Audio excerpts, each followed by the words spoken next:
So, how does one find a futures broker? Well, what you can do is open a search engine of your choice on the internet and type in futures broker. From there, you should be able to load their homepage and get a phone number or find some other contact method. Now, there are many questions one should ask, but some of the most common questions you do want to ask include, are you regulated? As well as by whom? Is the broker that you're researching located in your home country?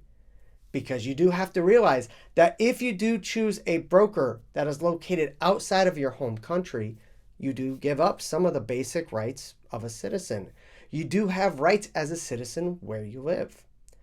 Also, as well, when you're calling up a broker, you want to ask them some other questions such as, what type of technology do you offer? Is this something that I can place trades over my phone, or do I have to have a desktop computer? Or will something that you offer be attached to a web-based device? Does it work with PCs and Macs, or only PCs?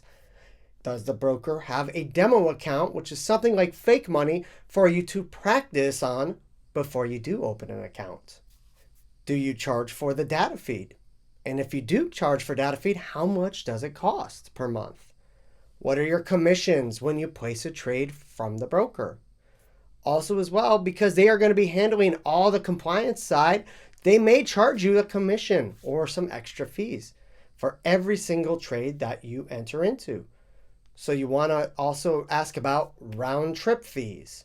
Find out how much it does cost to place a trade overall. You may want to call and give them an example. Something such as, I plan on placing 20 trades in a month. What am I looking at if I am going to be trading 20 micro contracts? Or if I'm going to say, I'm looking to trade about 20 round trip E-mini contracts.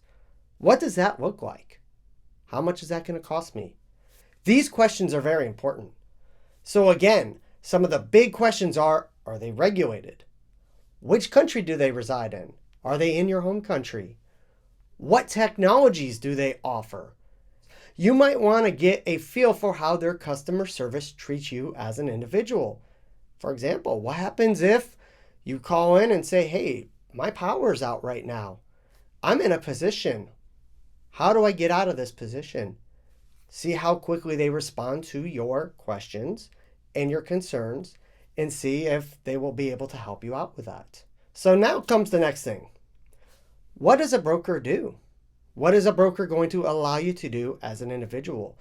Well, pretty simply put, a broker is going to allow you to press a buy button or a sell button. So let's make it super simple here. And what we're going to do here is, as an individual that is looking to place a trade, all we are looking to do is betting on price realistically. We're going to press a buy button. And if the market goes up, we're going to make some money. If we press that buy button and the market goes down, we're going to lose some money. In the futures market, you're able to buy the market first, or you can also sell the market first. And what that's going to allow you to do is place a sell button. And if the market goes down, you make money. If the market goes up, you lose money. Now, the next question that comes up is, with a contract, how much is it going to cost? What is the average investment? Well, to get a return on investment, you need to have an investment.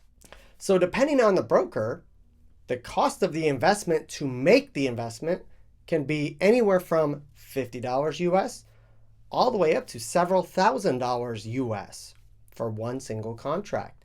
Each broker is going to have different fees related to the margin requirement needed to place a trade per the symbol. So this is one of the questions when you are researching brokers. How much margin am I going to need to place a specific trade? Now, many brokers will offer what's called a margin sheet, which will give you a grid layout of how much it costs per symbol per trade. And when you look at this sheet, there are going to be three types of margins.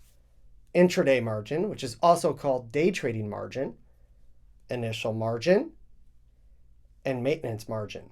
So what exactly is an intraday trading rate, also known as a day trading rate? Well, specific brokers will offer a set time when they will allow a less amount of margin required to place one single trade per contract.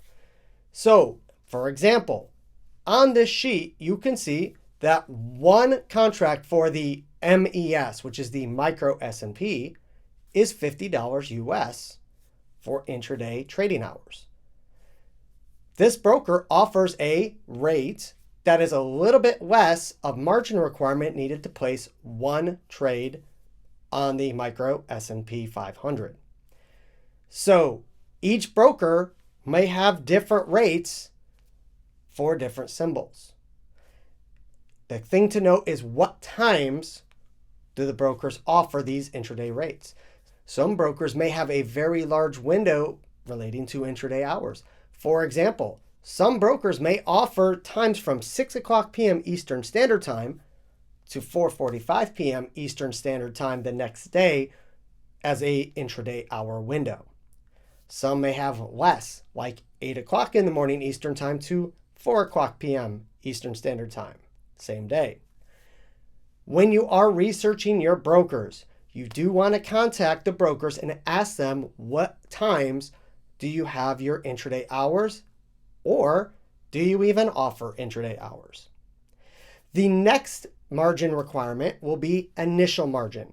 Now, initial margin works this way. If you wish to place one particular trade per symbol, that's going to be the rate to enter into the trade outside of intraday hours, or if you're going to hold a position to the next trading session. Once again, these are going to be a little bit higher in price. This is the rate that the broker says you need to have in your trading account to place one trade for that particular symbol and hold it to the next trading session. The final category will be maintenance margin. And maintenance margin is essentially the bottom threshold that you can have in your trading account to leave a position open. For example, let's say that you have a maintenance margin that is $500. Your trading account cannot go below a $500 level to keep that position open. If it does fluctuate and does end up below that minimum requirement, that maintenance margin, this broker can issue what's called a margin call, which is a fee to close out that position.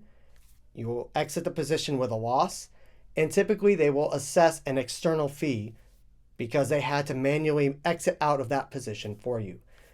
This is why it's very important to understand the fee structures for the different brokers. So when you are researching brokers, make sure you do ask, what is your policy for margin calls?